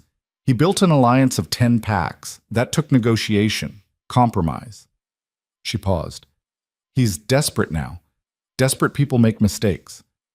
Draven stared at her like she'd lost her mind. No. It's a good plan, Lyra said reluctantly. It's a suicide plan. I won't go alone. I'll take guards. Hidden, at a distance. Archers in the trees just like he'll have. If things go bad, they pull me out. And if they can't, then at least you'll still be alive to lead. Silence. Draven's hands were clenched into fists. I didn't bring you here to sacrifice yourself. You brought me here to be useful. This is useful. Kayla, I'm going, with or without your permission. His eyes flashed. That's insubordination. Then punish me after I get back. They stared at each other. The whole room held its breath. Finally, Draven looked away. Fine. But you take Lyra and 20 of our best. And if anything goes wrong, anything, you run. Understood? Understood. The meeting was set for 3 days later. Neutral ground, a clearing at the border between territories. Kayla spent those 3 days preparing, training with Lyra, studying everything they knew about Rowan, trying not to think about the fact that she was about to face the man who'd wanted to own her. The night before, she couldn't sleep. She sat on her balcony, wrapped in a blanket, watching stars. Footsteps behind her. Draven appeared, carrying 2 cups. Thought you might be awake. Couldn't quiet my brain. He sat beside her, handing over a cup. Second thoughts? Third and fourth thoughts. Maybe fifth. It's not too late to call this off. Yes, it is. If I back out now, Rowan wins. He proves I'm still afraid of him. Being afraid isn't weakness. No, but letting fear control you is. She sipped the wine. It was good. Too good for what tomorrow might bring. Can I ask you something? Always. Why do you care? Really? You've got a whole dominion to run. Thousands of people who need you. Why does it matter so much what happens to me? He was quiet for a long time.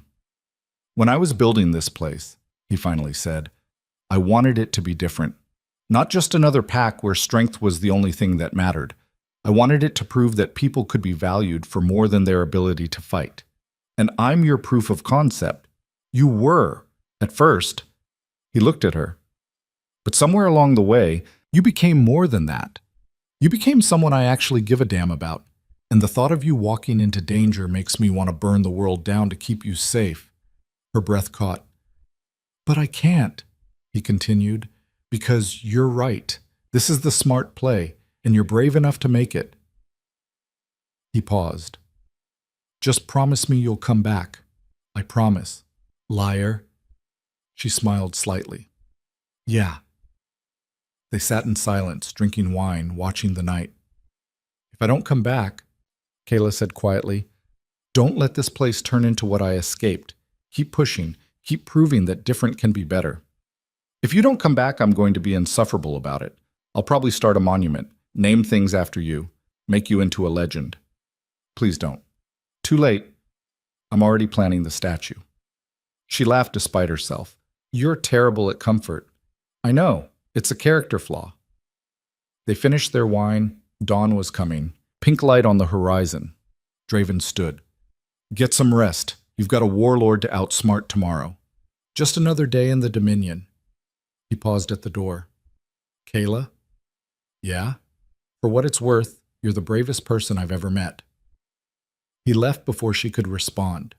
She sat alone, watching the sunrise, feeling the weight of everything that was coming. And she wasn't afraid. Not of Rowan.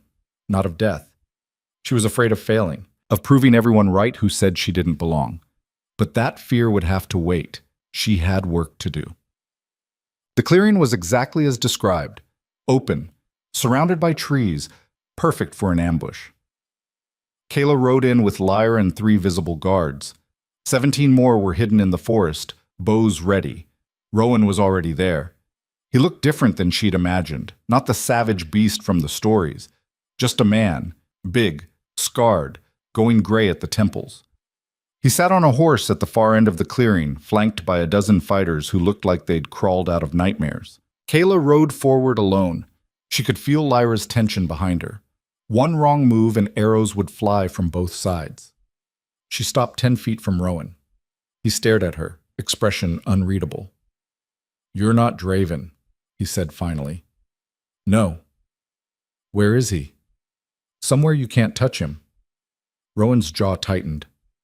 I asked for the king. And I decided to come instead. Problem?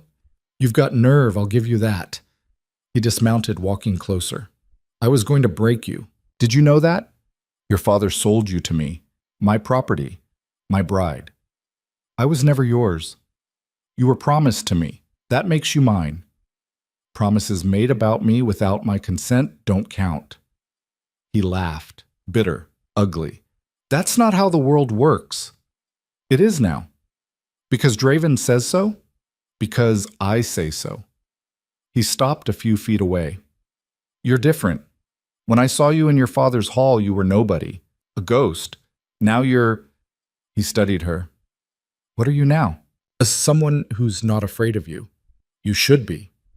Maybe, but I'm not. Silence stretched between them. You know why I really called this meeting? Rowan asked. To kill Draven. No, to understand. He gestured around. All of this. The war, the losses. Because of you. A wolfless girl who should have been dead years ago. And I keep asking myself, what am I missing? What does he see that I don't? Kayla's heart pounded, but she kept her voice steady. He sees people, not tools, not property, people. People are weak. People are complicated. There's a difference. You believe that? I have to. Otherwise, what's the point? Rowan shook his head. You're wasting your time. This new world Draven's building. It won't last. Someone stronger will come along and crush it. Then they'll have to go through me first. He studied her for a long moment. Then slowly he smiled. I believe you'd try. I don't try. I do. Brave words. But you're still just a girl. No wolf, no real power. I have something better than power. I have purpose, and people who believe in me. She paused. You had an army. Where are they now? His smile vanished. You had 10 packs united behind you. Where are they now? She stepped closer. You lost because you treated people like tools, used them up and threw them away. And when they had a chance to leave, they took it. They were cowards. They were human, and you forgot that. Rowan's hand moved toward his weapon. Kayla didn't flinch. Go ahead, she said quietly. Kill me. Prove you're still powerful by murdering an unarmed woman. I'm sure that'll bring your army back. His hand stopped.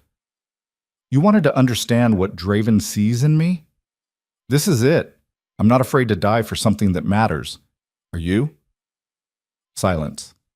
Then Rowan lowered his hand. I'm tired, he said quietly. I've been fighting my whole life, and for what? To end up here. Alone. Leading rogues and outcasts. It doesn't have to end like this. What are you suggesting? Amnesty. For you and everyone with you. Lay down your arms, join the new order. And you think Draven will allow that? I think Draven will follow my recommendation, and I'm recommending mercy. Rowan laughed, but it sounded hollow. Why? Because you're right. You are tired. And tired people make bad decisions, but they can also make new ones. She paused. The South is rebuilding. We need people who know the territory, who understand the culture. You could be part of that. Or I could be executed the moment I set foot in your fortress. You could, but you won't be. She held his gaze. I'm giving you a choice, the same choice nobody ever gave me. Take it or don't, but decide now. Rowan looked at his men, then at the forest, then back at Kyla. If I say yes, they'll call me weak. They'll call you smart. There's a difference. He was quiet for a long time. Then slowly, he unbuckled his sword belt and dropped it on the ground. All right, I accept. Behind him, his men looked shocked. A few started to protest. Rowan raised a hand. It's over. We lost, and I'm tired of losing. One by one, weapons hit the ground. Kayla exhaled slowly. She'd done it. Actually done it. Your people will meet mine here tomorrow, she said. We'll coordinate the transition. Rowan nodded. And if this is a trick? It's not. I don't waste time on tricks. He almost smiled. I believe you. Ah! The ride back to Shadowhold felt surreal. Lyra kept looking at her like she'd grown a second head. I can't believe that worked. Neither can I. You just talked down the most dangerous warlord in the South. I got lucky. That wasn't luck. That was... Lyra shook her head. I don't know what that was, but it was impressive. When they reached the fortress, Draven was waiting in the courtyard. His expression was carefully neutral, but Kayla could see the tension in his shoulders. She dismounted and walked over. It's done. Rowan's standing down. He and his people are accepting amnesty. Draven stared at her. How? I asked nicely. Kayla, I mean it. I just, talked to him. Human to human, and he was tired enough to listen. That's it? That's it. He pulled her into a brief, fierce hug. Don't ever do that again. Probably will, honestly. I know, that's what terrifies me. Oops. The formal integration took weeks. Rowan's people were absorbed into the Dominion. Some resisted, most adapted. Rowan himself became an advisor on Southern affairs. Hated by many, tolerated by most, but undeniably useful. And slowly, impossibly, peace took root. 3 months after the final confrontation, Draven called a full assembly. Every territory, every pack. Thousands of people gathered in Shadowhold's main courtyard. Kayla stood beside him on the platform, uncomfortable with the attention. We've been through hell, Draven began, his voice carrying across the crowd. War, betrayal, losses that still hurt. But we survived. And more than that, we changed. He gestured to the crowd. 3 months ago, this dominion was a patchwork of territories held together by force. Today, it's a union, built on choice, on mutual benefit, on the idea that people matter more than power. Cheers rippled through the crowd, and that change started with one person. He turned to Kayla, someone who had every reason to give up, to accept what the world said she was. But she refused. She fought. She adapted. She proved that strength comes in many forms. He raised his voice. Kayla Thorne came here as cargo. Today, I'm making her my co-regent. The crowd erupted. Kayla's heart stopped. What? Draven turned to her, speaking quietly beneath the noise. You've earned it. Every decision we make, you're part of it. Every victory we've had, you helped build it. It's time the title matched the reality. I'm not. You are. And you will be. He smiled slightly. Unless you'd rather go back to scrubbing steps. She wanted to laugh, to cry, to run. Instead, she turned to face the crowd. Thousands of faces. Some cheering, some uncertain, some still doubtful. But they were all watching her, not with pity, not with contempt, with something like hope. She'd been born into a world that said she was worthless, a defect, a mistake, and she'd rewritten the story. Draven held out his hand. She took it. Together, they faced the dominion they'd built, and the crowd roared. Later, much later, when the celebration had faded and the fortress had quieted, Kayla found herself on the walls again, looking south, toward the territories she'd helped save, toward the Thornpack lands somewhere in the distance. She wondered if her father knew, if Garrick knew. She hoped they did. Footsteps behind her. Mira appeared, grinning. Co-regent. That's a pretty good promotion. Terrifying promotion. Same thing.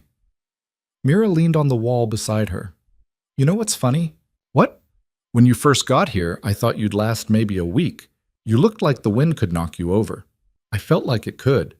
And now look at you, changing the world, ruling a dominion, making warlords surrender with words. I'm not ruling anything. I'm just helping. You're being modest. It's annoying. Mira bumped her shoulder. Just take the win, Kayla. You earned it.